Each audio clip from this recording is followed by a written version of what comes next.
son? Oh, we want? Okay, we're back. The video stopped suddenly last time because I'm like, we had it to the front, to the windshield, and then realized the temperature here, the ambient here is much warmer than the regular ones. Like, oh, so it cut off a little safety feature. That's okay. Maybe said, hey, too much. It's a lot of information. But that was a beautiful love story. We're trying to get it cool off, the phone cool off. At the same time, we gotta bump the audio because I thought the audio was loud enough being in the front, but it didn't come out as loud enough. So I'm gonna try to bump the audio with the next one a little louder. So forgive me if it sounds too loud. It's a lot of things. But I'd rather have more volume that I can turn down than low volume and I'm maxing the phone, I can't hear anything. So we're gonna go back now. So this is what will take off. This story will take off now from after Abraham had passed away, sadly, and Sarah passed away. And he goes over the story of Isaac and Ishmael. He gave a little summary of that.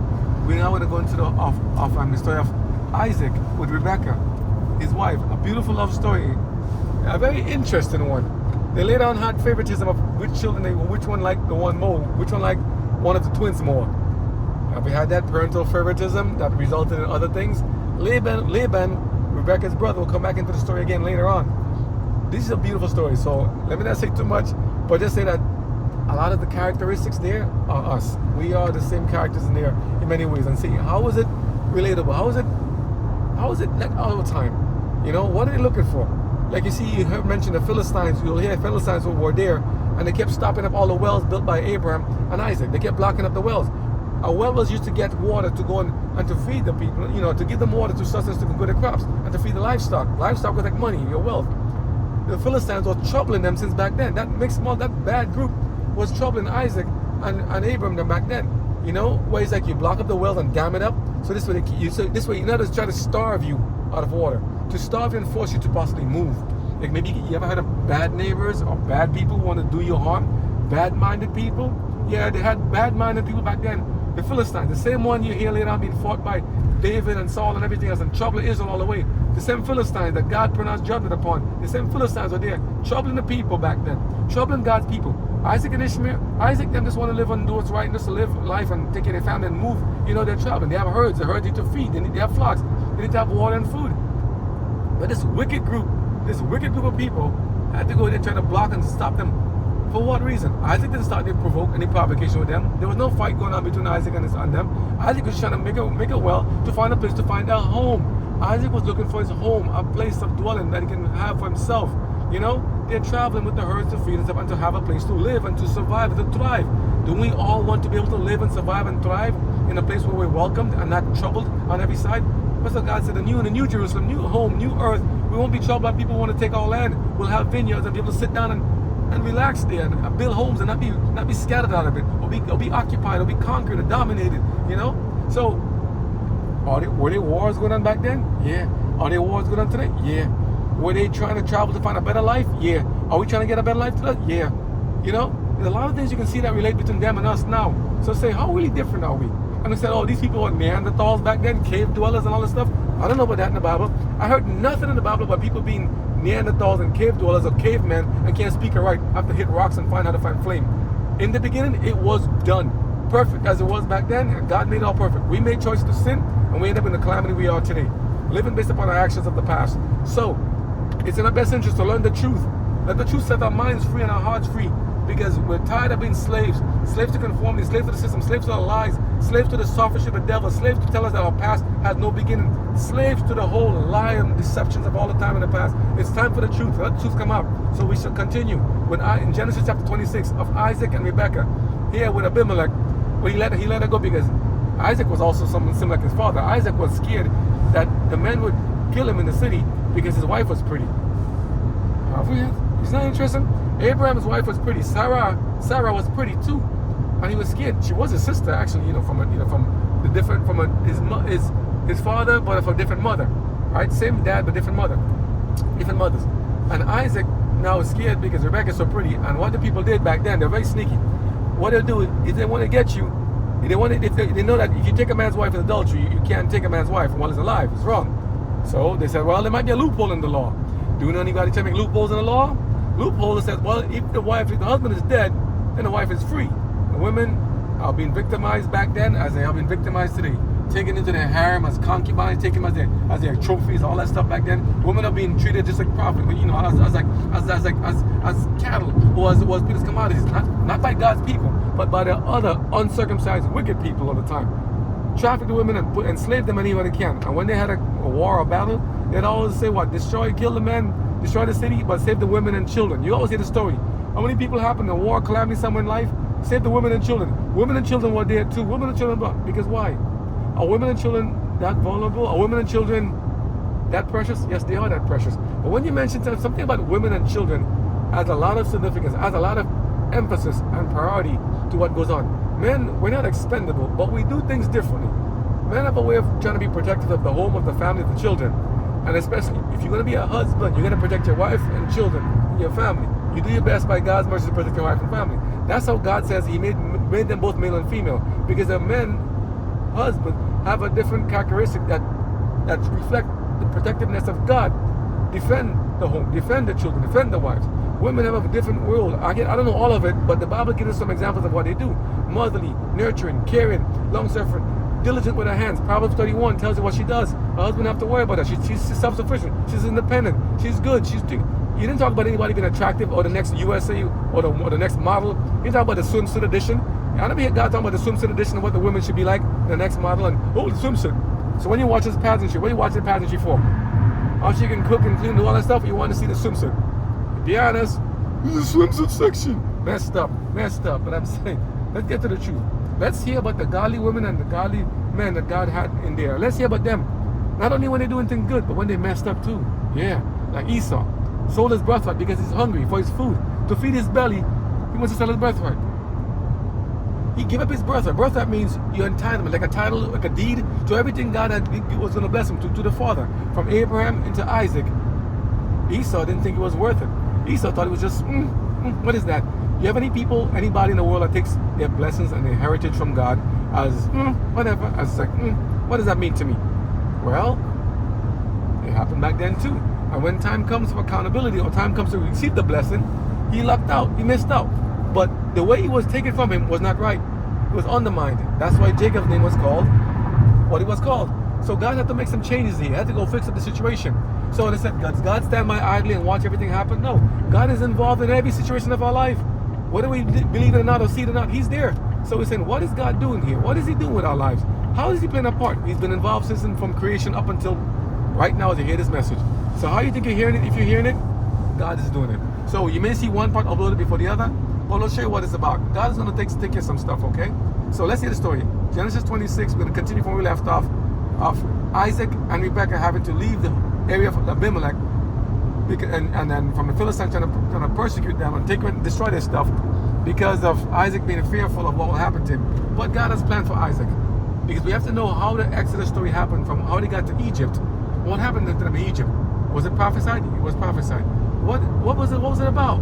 God had a lot of things in the story. So we're doing a little reverse of the Bible from the beginning going towards the end in the Revelation. It's not going to happen in this one video. But we're trying to put the stories as many times as possible. If you do it in roadway driving, I like it like that. You can get to see the road and see life. Because I always like driving like life, right? You see people mixing and matching, people, turning here and there, people crisscrossing. You see people with all kind of different cargo, like trucks carrying all this stuff. You're like this thing here in the truck. All the different debris. I love to watch this. I'm going to be doing that soon. Carrying their cargo and all that stuff, and trucks doing their own thing. Yeah, I said that. I'll be doing this soon, guys. Got to get the practice. All these big trucks. Truckers, we love you guys, man. Keep it up, keep hauling. Thank you for what you do. Thank you for what you keep bringing. Rest on Sabbath though. But keep going, keep doing what you got to do, and we just get it going. So here's the truck stops. I got to get familiar with these guys here. Yep. So we all got plans. We all headed to a destination. All those guys are independent contractors doing their work in the business, doing their stuff. Yeah, all these guys here, man. I have a newfound perspective and thing for the truckers. Wow, a lot of things here. What is God up to? Always full of pleasant surprises. So I'm looking forward to it. So let's get into the story. Genesis 26, we're going to do it a different way now. Hold it by hand so it doesn't get too hot with the camera, and hear what we get from it, okay? God bless you guys. Please continue with us. Days of Abraham his father. But the Philistines had stopped them after the death of Abraham, and he called their names after the names by which his father had called them. And Isaac's servants digged in the valley, and found there a well of springing water. And the herdmen of Gerar did strive with Isaac's herdmen, saying, The water is ours. And he called the name of the well Esek, because they strove with him. And they digged another well, and strove for that also. And he called the name of it Sitnah. And he removed from thence, and digged another well, and for that they strove not. And he called the name of it Rehoboth. And he said, For now the Lord hath made room for us, and we shall be fruitful in the land. And he went up from thence to Beersheba. And the Lord appeared unto him the same night, and said, I am the God of Abraham thy father. Fear not, for I am with thee, and will bless thee, and multiply thy seed for my servant Abraham's sake. And he builded an altar there, and called upon the name of the Lord, and pitched his tent there. And there Isaac's servants digged a well. Then Abimelech went to him from Gerar, and Ahuzzath, one of his friends, and Phicol, the chief captain of his army. And Isaac said unto them, Wherefore come ye to me, seeing ye hate me, and have sent me away from you? And they said, We saw certainly that the Lord was with thee. And we said, Let there be now an oath betwixt us, even betwixt us and thee, and let us make a covenant with thee, that thou wilt do us no hurt, as we have not touched thee, and as we have done unto thee nothing but good, and have sent thee away in peace. Thou art now the blessed of the Lord. Interesting. And he made them a feast, and they did eat and drink. And they rose up betimes in the morning, and sware one to another. And Isaac sent them away, and they departed from him in peace. And it came to pass the same day that Isaac's servants came, and told him concerning the well which they had digged, and said unto him, We have found water. And he called it Sheba. Therefore the name of the city is Beersheba unto this day. Beersheba. And Esau was 40 years old when he took to wife Judith, the daughter of Beri the Hittite, and Bashemath, the daughter of Elon the Hittite, which were a grief of mind Esau took some bad unto wives. Isaac and to Rebekah. Ah, boy. Sons taking bad wives. You see this? You hear about the family dynamics. It gets detailed. God has a reason for putting it in there. There's a reason. Genesis 27. Get to Jacob now. And it came to pass that when Isaac was old, and his eyes were dim, so that he could not see, he called Esau his eldest son, and said unto him, My son. And he said unto him, Behold, here am I. And he said, Behold now, I am old, I know not the day of my death. Now therefore, take, I pray thee, thy weapons, thy quiver, and thy bow, and go out to the field, and take me some venison, and make me savory meat, such as I love, and bring it to me, that I may eat, that my soul may bless thee before I die. And Rebekah heard when Isaac spake to Esau his son. And Esau went to the field to hunt for venison, and to bring it. And Rebekah spake unto Jacob her son, saying, Behold, I heard thy father speak unto Esau thy brother, saying, Bring me venison, and make me savory meat, that I may eat, and bless thee before the Lord, before my death. Now therefore, my son, obey my voice according to that which I command thee. Go now to the flock, and fetch me from thence 2 good kids of the goats, and I will make them savory meat for thy father, such as he loveth.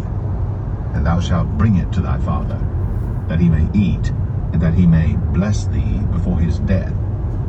And Jacob said to Rebekah his mother, Behold, Esau my brother is a hairy man, and I am a smooth man. My father peradventure will feel me, and I shall seem to him as a deceiver, and I shall bring a curse upon me, and not a blessing. And his mother said unto him, Upon me be thy curse, my son. Only obey my voice, and go fetch me them. And he went, and fetched, and brought them to his mother. And his mother made savory meat, such as his father loved. And Rebekah took goodly raiment of her eldest son Esau, which were with her in the house, and put them upon Jacob her younger son. And she put the skins of the kids of the goats upon his hands, and upon the smooth of his neck. And she gave the savory meat, and the bread, which she had prepared, into the hand of her son Jacob. And he came unto his father, and said, My father. And he said, Here am I. Who art thou, my son? And Jacob said unto his father, I am Esau thy firstborn. I have done according as thou badest me. Arise, I pray thee, sit and eat of my venison, that thy soul may bless me. And Isaac said unto his son, How is it that thou hast found it so quickly, my son? And he said, Because the Lord thy God brought it to me. And Isaac said unto Jacob, Come near, I pray thee, that I may feel thee, my son, whether thou be my very son Esau or not. And Jacob went near unto Isaac his father, and he felt him and said, The voice is Jacob's voice, but the hands are the hands of Esau.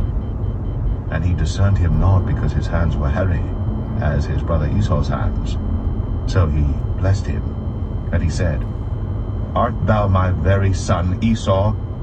And he said, I am. And he said, Bring it near to me, and I will eat of my son's venison, that my soul may bless thee. And he brought it near to him, and he did eat. And he brought him wine, and he drank. And his father Isaac said unto him, Come near now, and kiss me, my son. And he came near, and kissed him. And he smelled the smell of his raiment, and blessed him, and said, See, the smell of my son is as the smell of a field which the Lord hath blessed. Therefore God give thee of the dew of heaven, and the fatness of the earth, and plenty of corn and wine. Let people serve thee, and nations bow down to thee. Be Lord over thy brethren, and let thy mother's sons bow down to thee. Cursed be every one that curseth thee, and blessed be he that blesseth thee.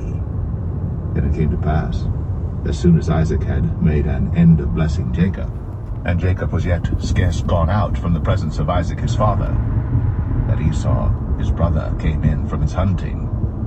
And he also had made savory meat, and brought it unto his father, and said unto his father, Let my father arise, and eat of his son's venison, that thy soul may bless me.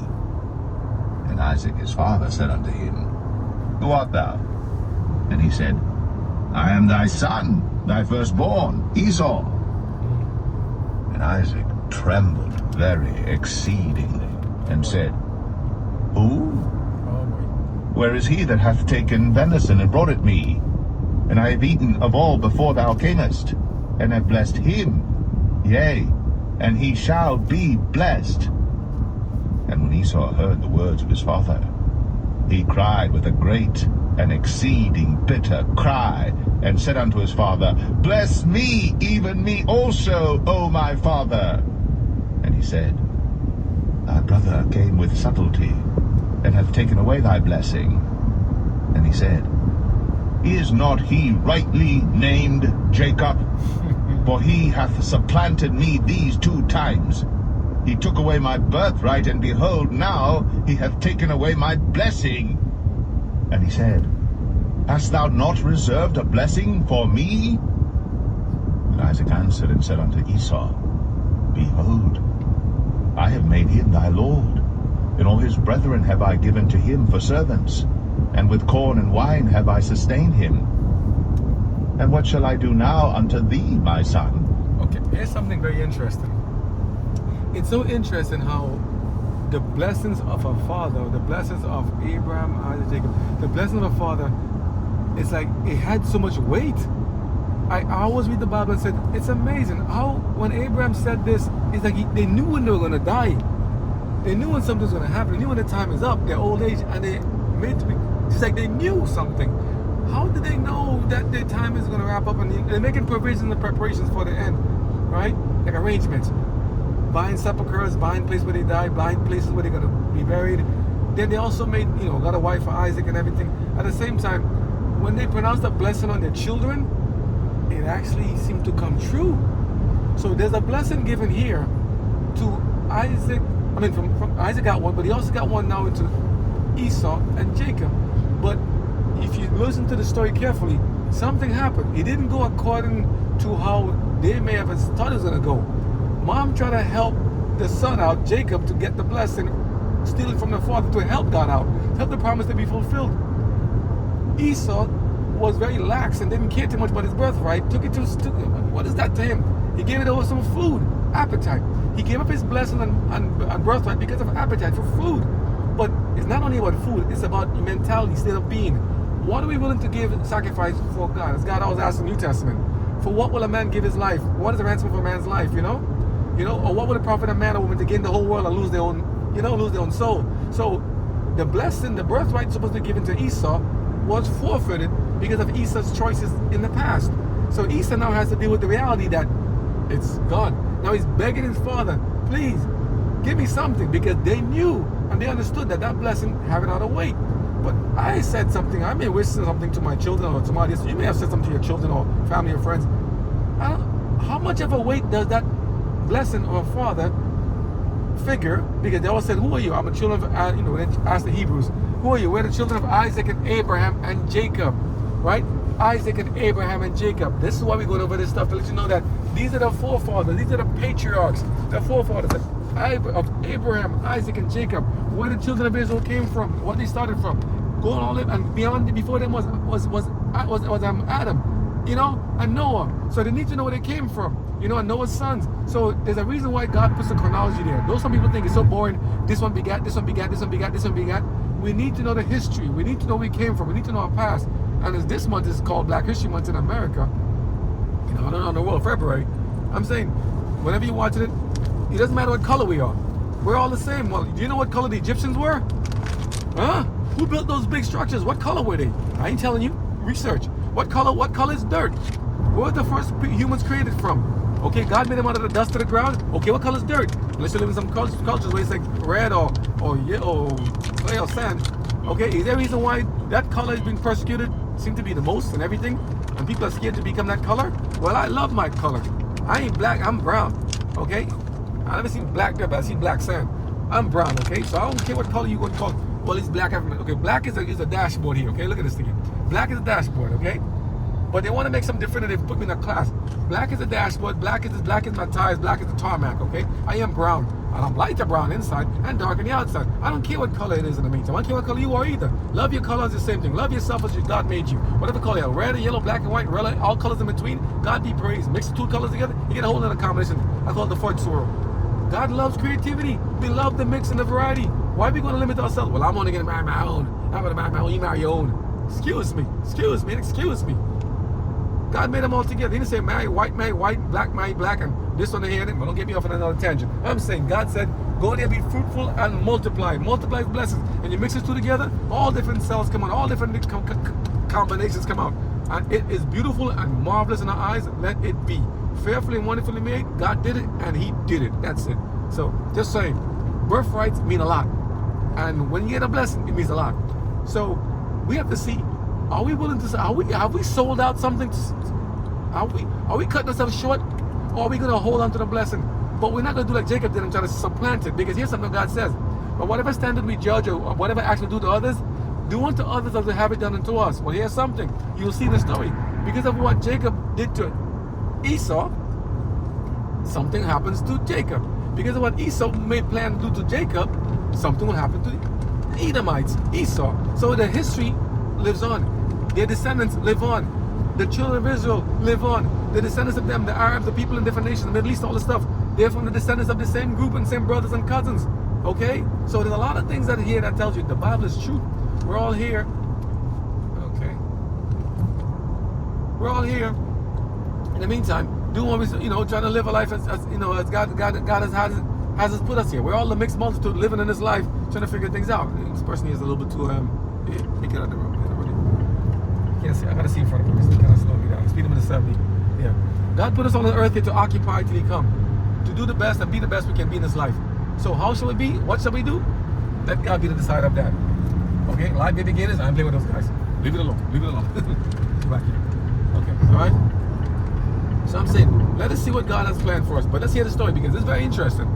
Very interesting. Let's continue. And Esau said unto his father, Hast thou but one blessing, my father? Bless me, even me also, O my father. And Esau lifted up his voice and wept. And Isaac his father answered and said unto him, Behold, thy dwelling shall be the fatness of the earth, and of the dew of heaven from above. And by thy sword shalt thou live, and shalt serve thy brother. And it shall come to pass that when thou shalt have the dominion, that thou shalt break his yoke from off thy neck. What a prophecy. And Esau hated Jacob because of the blessing wherewith his father blessed him. Siblings. And Esau said in his heart, the days of mourning for my father are at hand. Then will I slay my brother Jacob. And these words of Esau her elder son were told to Rebekah, and she sent and called Jacob her younger son, and said unto him, Behold, thy brother Esau, as touching thee, doth comfort himself, purposing to kill thee. Now therefore, my son, obey my voice and arise. Flee thou to Laban my brother, to Haran, and tarry with him a few days, until thy brother's fury turn away, until thy brother's anger turn away from thee, and he forget that which thou hast done to him. Then I will send and fetch thee from thence. Why should I be deprived also of you both in one day? And Rebekah said to Isaac, I am weary of my life because of the daughters of Heth. If Jacob take a wife of the daughters of Heth, such as these which are of the daughters of the land, what good shall my life do me? Yeah, what just happened was that there's a piece of, if you look in the road on the side of the debris on the left side of the shoulder there, there's a lot of debris that's on the side there. Some looks like somebody like a wing, you know, like a spoiler on a car.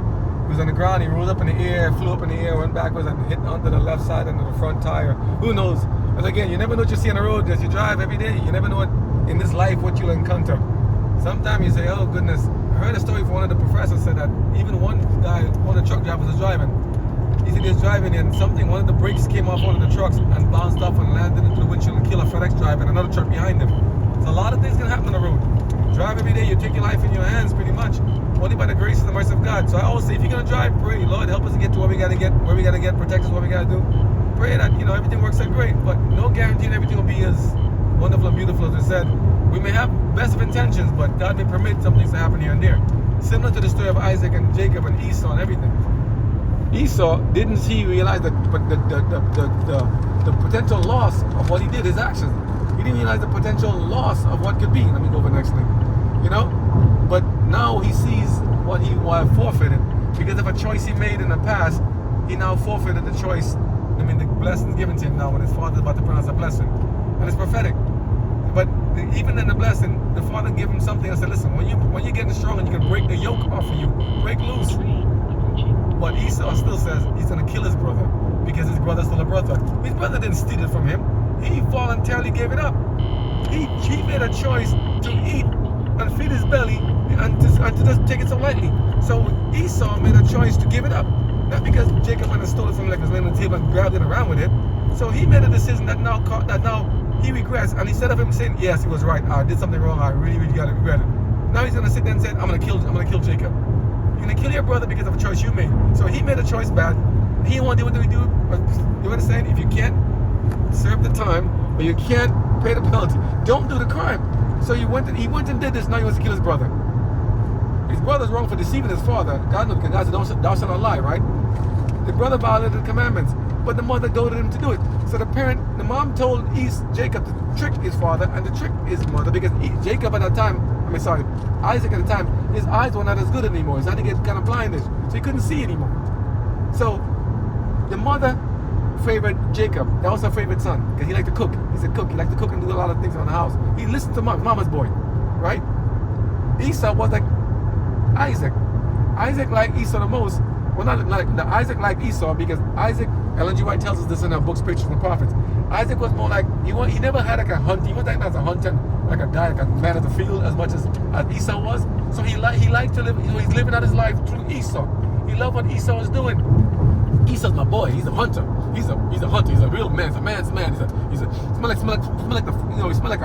a wild animal. He smell like a real man. He's like adrenaline. He's a hunter. Yeah, like you know anybody hunting these days? Anybody like to go out there and hunt every now and then, seasonally wise and all that good stuff? Yeah, they did it back then too. So nothing new under the sun. Okay? So he liked that hunter. So Jacob was favored by his mother, right? Rebecca. and Esau was favored by his father, right, Isaac.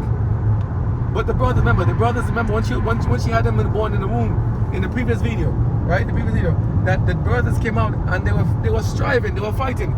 The first one came out, the hairy one in red. You ever seen a baby born in red hair? That must have been a sight, a red hairy man. So a red hairy man, Esau, was born, he came out of the womb first, the twins, right? And then the other brother reached out and grabbed the heel of the first brother. What kind of, you ever seen two babies coming out of the same womb, birth canal, one grabbing to the other one's foot? I mean, we did L&D back in the hospital, but I never seen that happen yet. But I'm like, these twins are fighting all the way out there. So the twins are rumbling inside in the womb, and one grabs the other one heel when he's born. And they tied a string around one, he grabbed it and he pulled him back in. It's a lot of stories you never know. It's even in birth back then. Remember, they weren't born in hospitals to see happen nowadays. You know, but they had midwives, and some people call them a doula, they call them now. But the things in the Bible back then, these stories are there. Nobody here, you know, anybody talking about them that much. I heard Doug Batchelor and some of the prominent pastors talk about them here and there. But these stories mean a lot. They have a lot of significance. Two twins striving inside, and they had a prophetic role to play in destiny. Look how God talked to them. And God, same way God talked to Abraham, he talked to Isaac. And then he let him talk to Jacob. I wish God had talked to us like that too. To call me by my name and talk to me and tell me something like that. And to call you, right? Do you want to hear God talk to you and tell you the same thing too? You know, you remember the children of Israel? They want to know about God too. When he tried to talk to Moses, and then Moses said, they listened to God, they said, oh, Moses is too much. God is scary, he's scary. But not so. Look how God is talking to Abraham. Look how God is talking to Isaac, lovingly, caringly. Tell him, I'm going to do this for you. I'm going to give you this. I'm going to let you get this and do this for you. Lovingly, as a father, as a friend. You know, even reasoned with Abraham to try to save Lot. That's love right there. So why are people running from God so much? Like, so scary old man. He's here to zap us and kill us. He's going to destroy us. And everything happened bad in the world, act of God. Tornado, act of God. Destroy the home, act of God. Everything bad, act of God. You know the devil's there causing the calamities. He's been given the power to do some things. And God can use even calamities to make a blessing happen. But God's not the one trying to kill humanity. God said, I'm the God of the living, not of the dead. So God's the God of life. He's the giver of life. God didn't make us to kill us. So don't people, we're not to say that and give God this bad thing. We have to judge God like that. Can the creature judge the creator and say, why make me dust? Huh? Can the vessel say, why you did this to me, potter?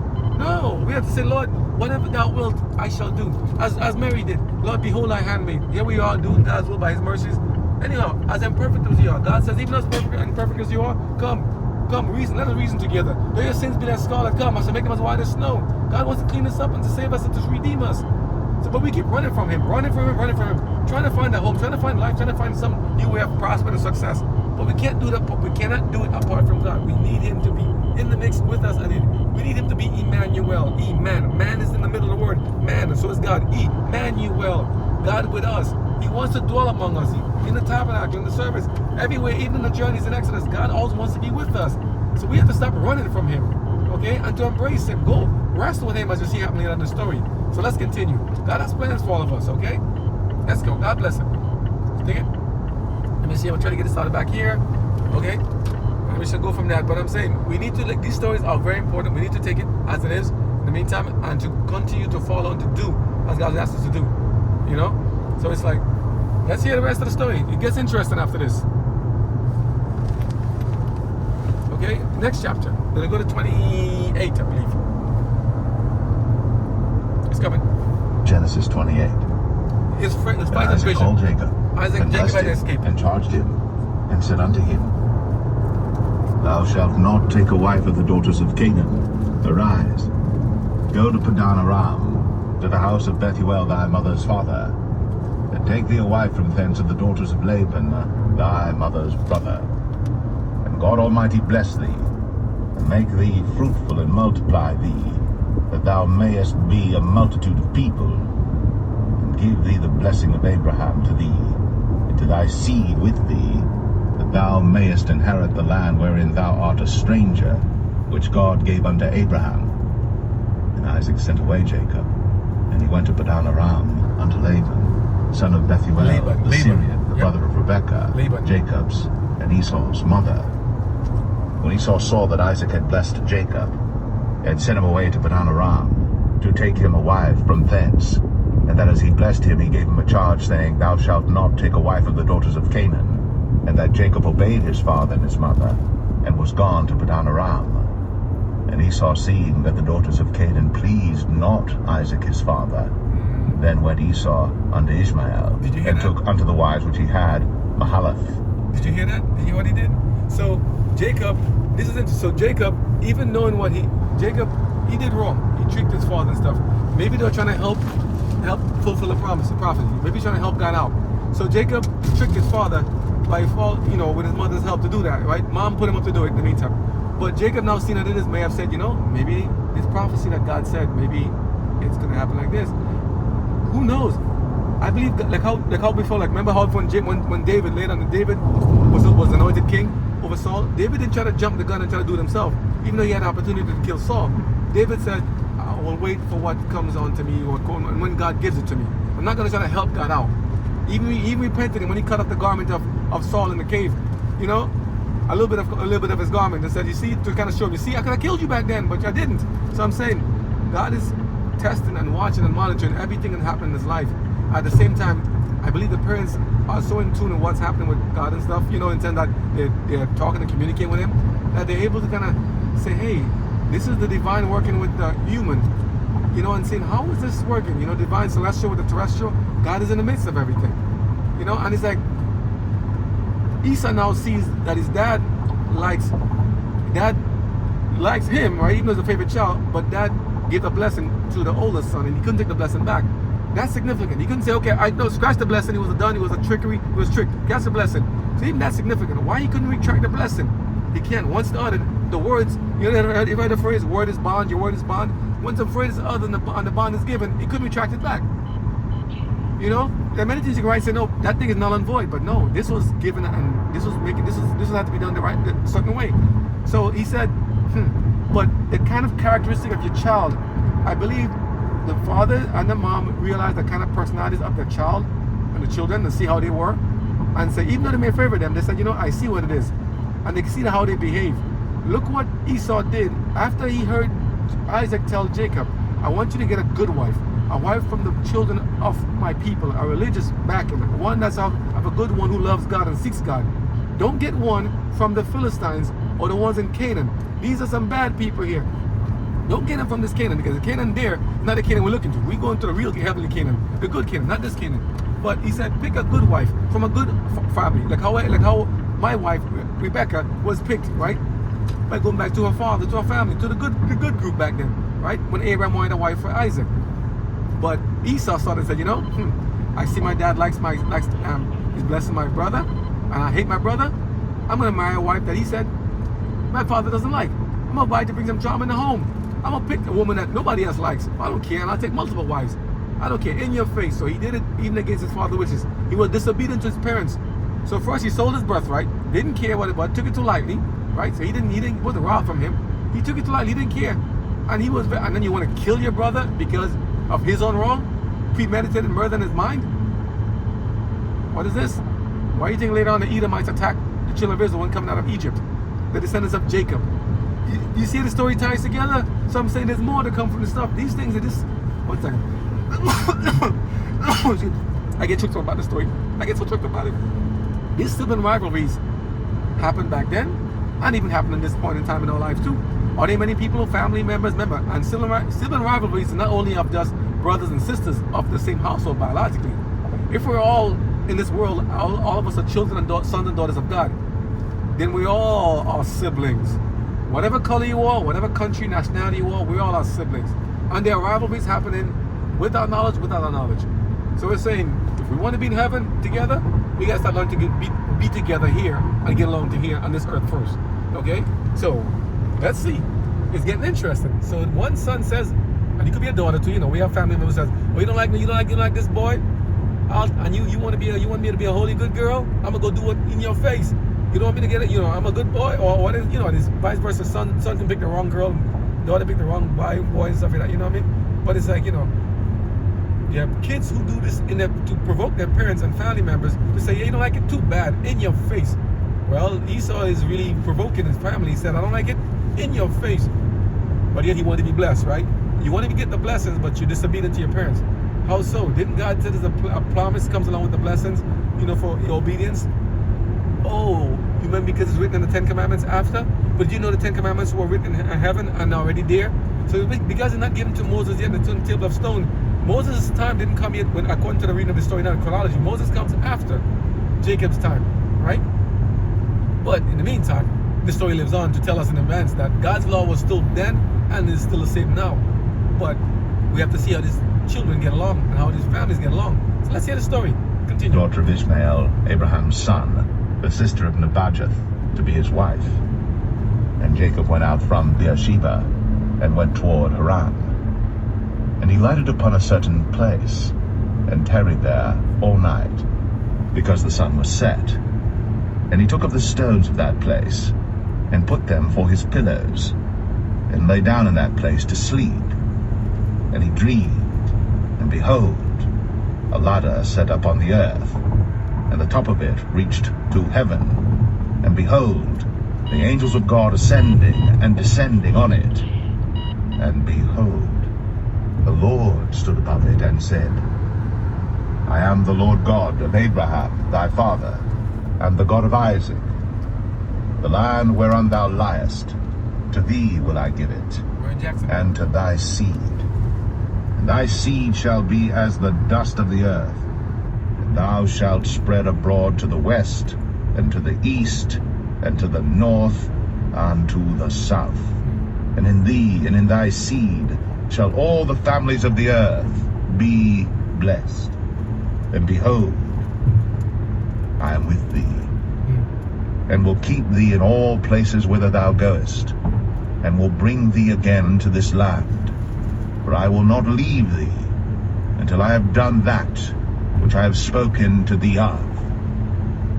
And Jacob awaked out of his sleep, and he said, Surely the Lord is in this place, and I knew it not. And he was afraid, and said, How dreadful is this place! This is none other but the house of God, and this is the gate of heaven. And Jacob rose up early in the morning, and took the stone that he had put for his pillows, set it up for a pillar, and poured oil upon the top of it. And he called the name of that place Bethel. But the name of that city was called Luz at the first.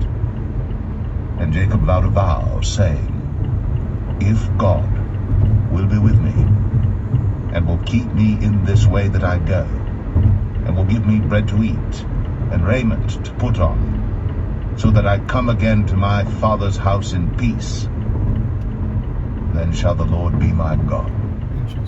And this stone which I have set up for a pillar shall be God's house.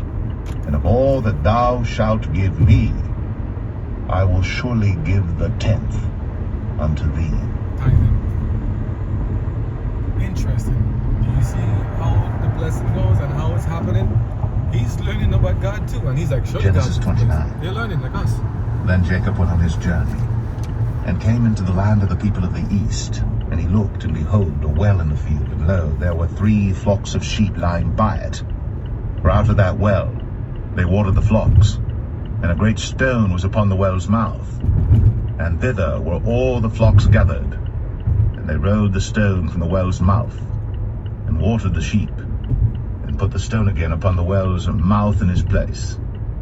And Jacob said unto them, My brethren, whence be ye? And they said, Of Haran are we. And he said unto them, Know ye Laban the son of Nahor? And they said, We know him. And he said unto them, Is he well? And they said, He is well. And behold, Rachel his daughter cometh with the sheep. And he said, Lo, it is yet high day, neither is it time that the cattle should be gathered together. Water ye the sheep, and go and feed them. And they said, We cannot until all the flocks be gathered together, until they roll the stone from the well's mouth. Then we water the sheep. And while he yet spake with them, Rachel came with her father's sheep, for she kept them.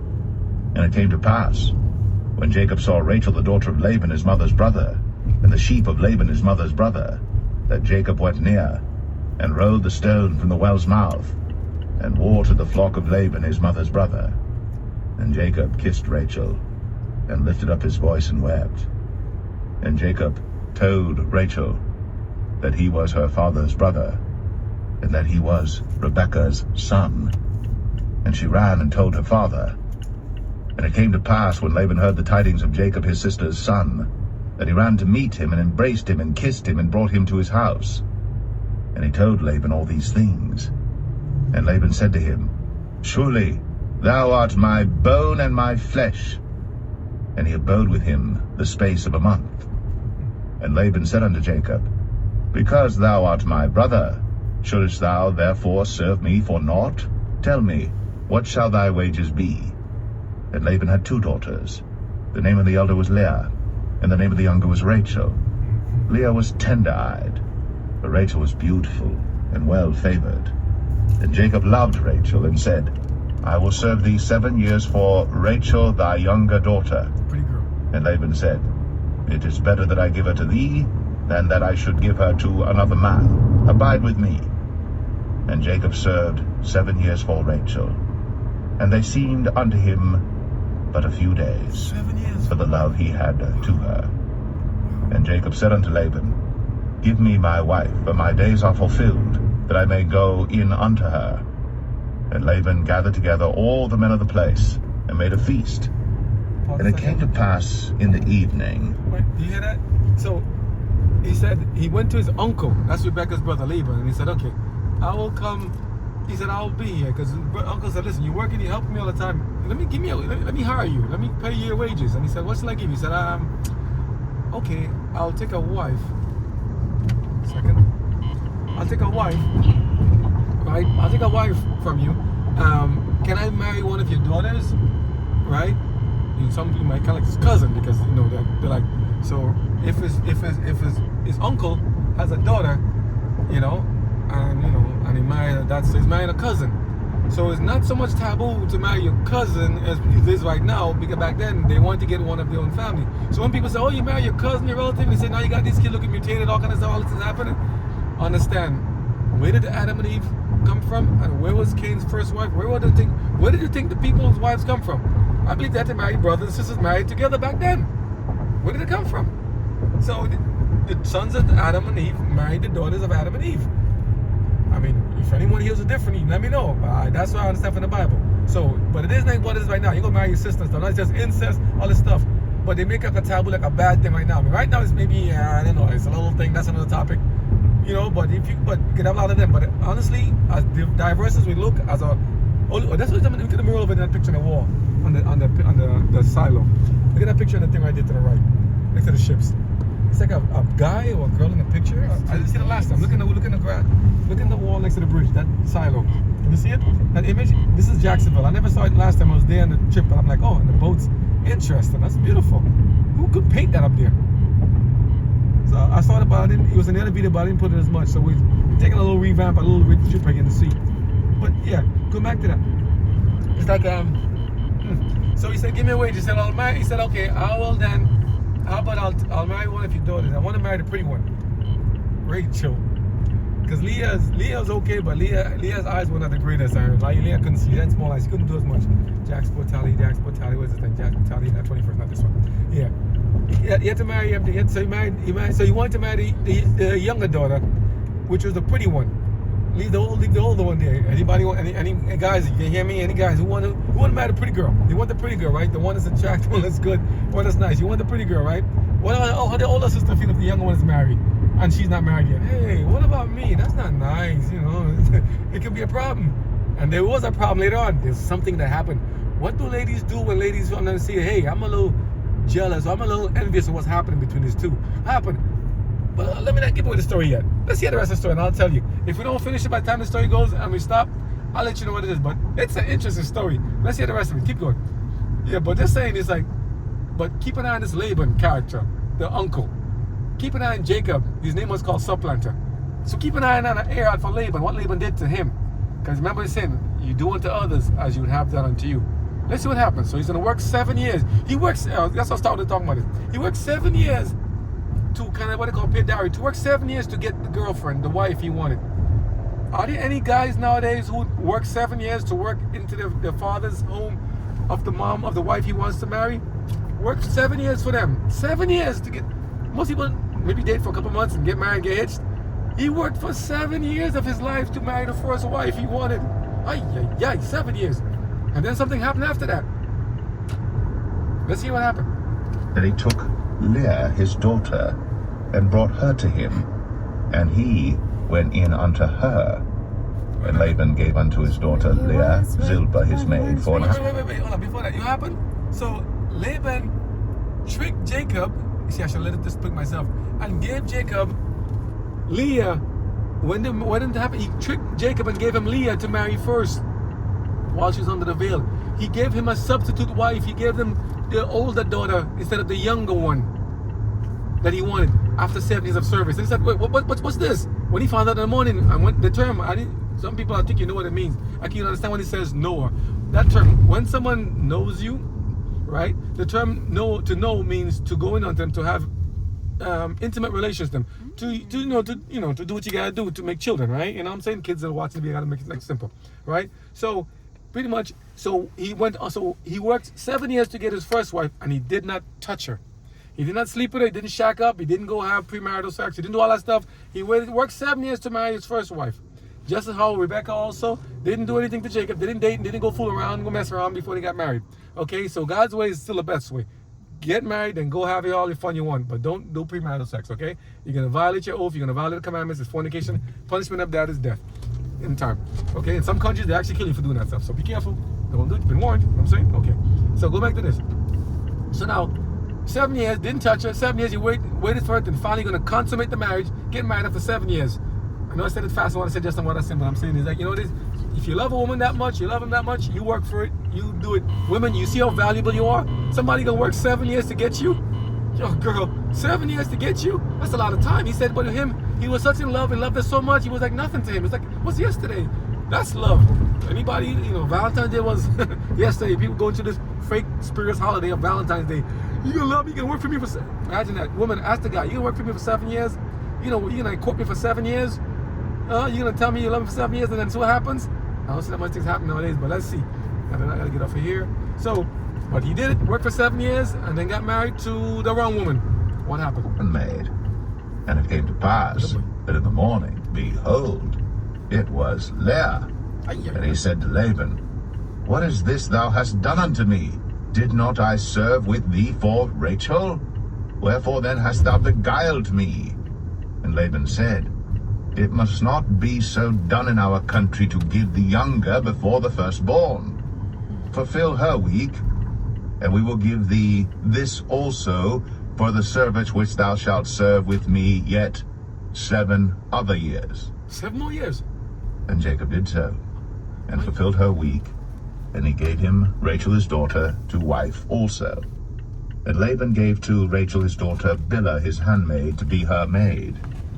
And he went in also unto Rachel, and he loved also Rachel more than Leah, and served with him yet 7 other years. And when the Lord saw that Leah was hated, he opened her womb. Like in the hood. But Rachel was barren, and Leah conceived and bare a son.